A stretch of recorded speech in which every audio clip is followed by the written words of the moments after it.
I was very, very impressed that I bought a sink and it had these two holes on opposite sides of the sink. And what I'm going to do is try to use wiring to create a crisscross so that it holds the sink down in place. And that goes for the same over here on the other side as well, right, with the screw holes there. And use some wiring for both sinks to be held down. And I'm going to use this Loctite. I think this Loctite is a good idea. As you can probably see, it's clear. Loctite is good for sinks, tubs, aquariums, plumbing, fixtures, windows, etc.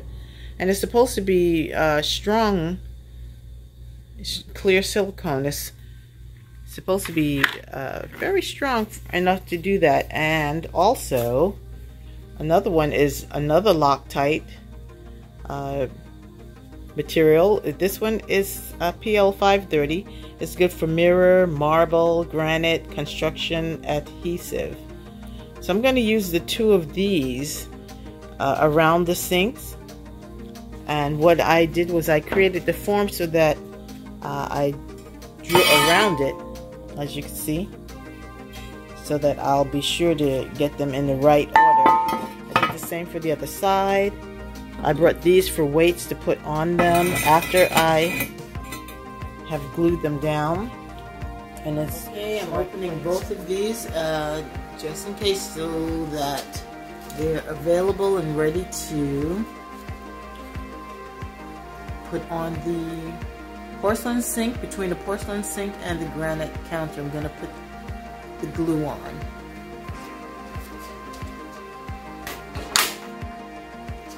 And then I'll follow up with this.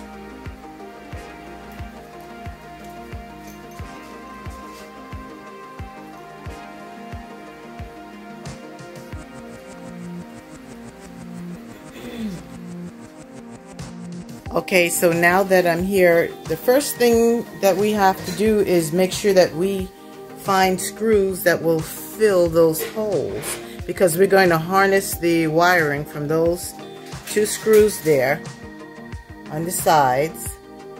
I managed to find some screws.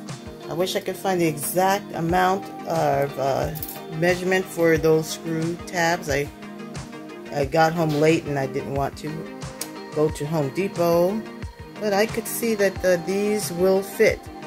You have to make sure that the screws don't fall out. If the sink happens to loosen and falls out, you don't want that water and drain to break with the weight of the water. Okay, so now I have found some wiring that I can use to harness down those sinks. I'm going to show you what I'm using, and you should see how I would have to work on tightening this down. But first thing I'm going to do is I'm going to glue what I have. So I'm going to get my handy dandy caulking machine and go ahead and lay the glue down. Move these aside.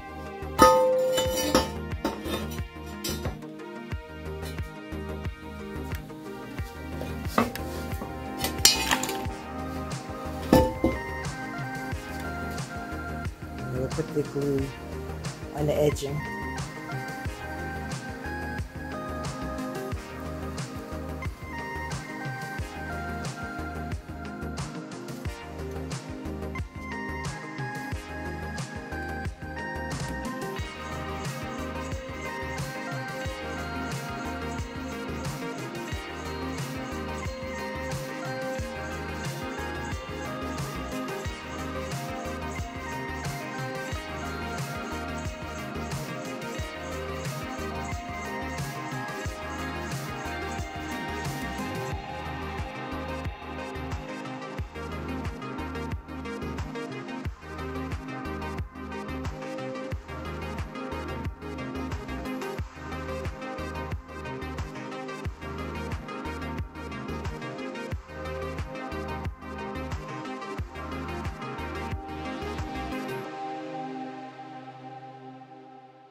Well, the next step is to cut open the cabinet so that the drains can go through it and up to this sink. So we need to get the water lines through and the drains through. So I have to cut open both sides of this cabinet now. And let me show you what I'm talking about. Today we're going to be putting the drywall on the wall where we have made some improvement to the bathroom. We now have dual water lines for 2 sinks and dual drain pipes getting ready for the cabinet to be put in. So what we're going to do now is fill this bottom portion with drywall. As you see, it's been all taken out, and we're going to fill it and get it all spackled up and ready for the drywall. And I have an assistant. In order to do drywall, the best thing to do is to make sure you fill the hole on the wall. And the hole in the wall is here, where you have to square it up. So the best place to start is by making sure you have a square wall. What I did was I took the measurement from this corner here, which is 30 inches in height, and I came all the way over here, and all this is not 30 inches in height, but I brought it all the way over here, which is 30 inches in height. So I'm going to have to cut this to make it a full square. Once I do that, I'm going to take this, which is 30 inches in height, as you can see here, and I'm going to be able to fill in the pieces of drywall onto the wall. So we're going to be using these studs as markers because we have to drill into something. And when you do the drywall, you split the drywall in half. So you have half of the stud being screwed in there and the other half being screwed in the other side. So whenever you're doing measurements, you're going to measure from the wall. Okay, see here I'm from the wall now? And this is telling me, if you can see here behind the drywall, that I need to cut this down in height. So what I'm going to do is I'm going to cut it here so that it's split in half. That way I have another piece of drywall continuing here. All right, and then as you notice that the pipes hit the wall here. So what I'm going to do is I'm going to make my markers right here so that I can draw a circle here and cut that out, cut here, and then I'll push it in a little further and then get this drain pipe cut out. And then I'll put my holes in the wall, so I'm starting from here. That will be my starting point. So I'm going to do that now, all right? All right, so I have to measure from where the wall is to the center of this stud, which is 20 and a half. See where it says 20 and a half? So I'm going to measure that on this board here. All right, it's going to be 20 and a half on this board. See, and there we are, 20 and a half. Oh, there's the half right there. I guess I have to etch it in because the pen is not working. Normally you have to use some kind of a carpentry pen to get that to work. Wish I had a crown at least. This is it. That's 20 and a half. I have to cut the board there, and then we make a mark so that I know where to cut this board with holes.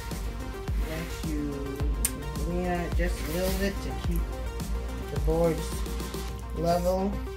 And I'm going to cut these out. See that? And then also cut this out here.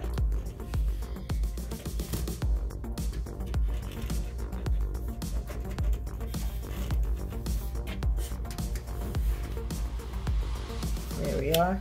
Now, get busy and do some cutting outside so that it will fit. I decided to make a full circle by indenting the knife into the drawing of where the holes would be. Now you could easily do that, and then you dig it deeper. So you notice I'm going in a circumference around what I have drawn out.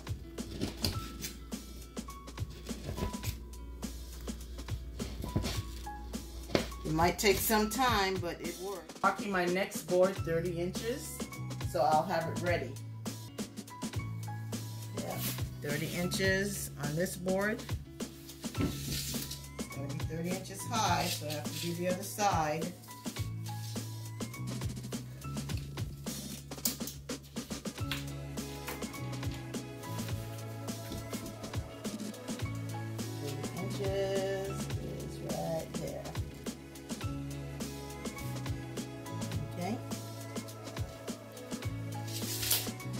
Now, what I do is I'll put this on the floor and then try to cut the board the correct way. It's good to have a square off that you can use, which would be this board here. See? Yeah.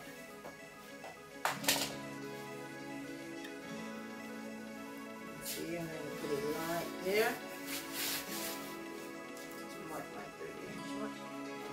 These on it so that the moving board and start against that edge. Kind of on that side. Catch it. Maybe. Then once you have scored it down enough, you pick it up. Pick it off. Cut it this way. I'll cut it from one side as well. You should pick that. Okay, back into the bathroom. Remember what I said about the 30-inch level line that I'm creating here? I'm going to show you how I'm going to cut that out and make a score and try to pull it off and try to clean it up as much as possible so that we can work on this side. Alright? And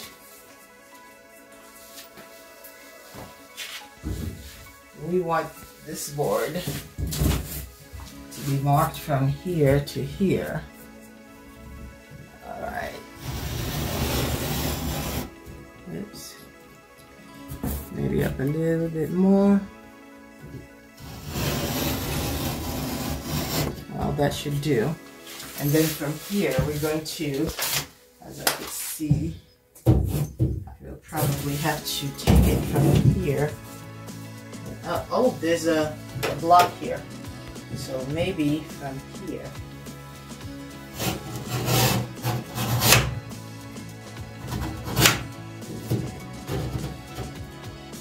Alright, and I'll have to work on this. So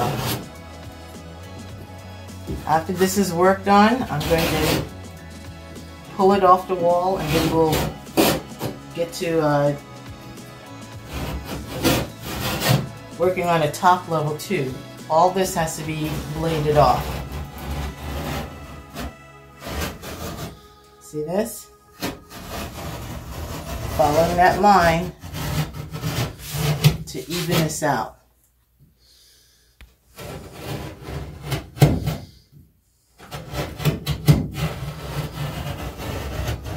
Because you want it to be a neat design and an even wall.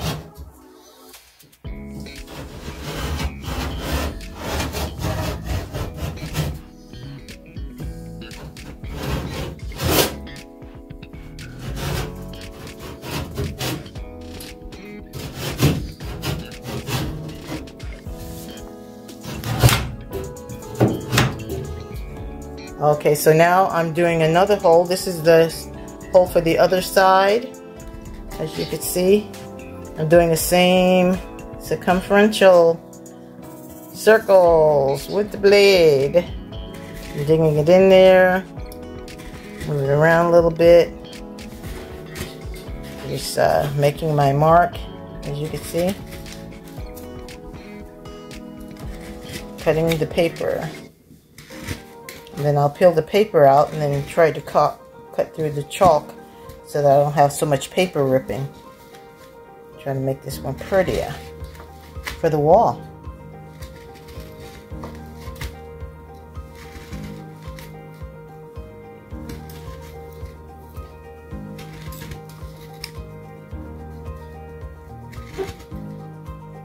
Back now that we have the drywall cut in the right order, we have the water lines out and the drain pipe out here. That's there. There's a stud I can screw into here, right? And this side here has a stud I can screw into that side, and I split the stud so that I can put a piece and drill in to the board as well as into the stud, and I can get a piece this width to screw into this as well. So it's going to be screwed into this side, and once I do that cut, the wall will be complete. I'll be able to tape it and spackle it. Actually, I'll sand it down instead. So just showing you that it's important to split the studs wherever you can in order to have something to screw on. In most cases, when it comes to the bathroom, a lot of people like to put on paint that is mildew and mold proofing the backside of the walls, but in this case, because it is the wall and it doesn't really need to be protected like a shower or bathtub, this I'm just going to mask it and tape it and then put some paint on it, and it'll all be ready to go. And then we can move the cabinet in and get the rest of the sink put in, which is my final. Thank you. So let me get the measurement on this last.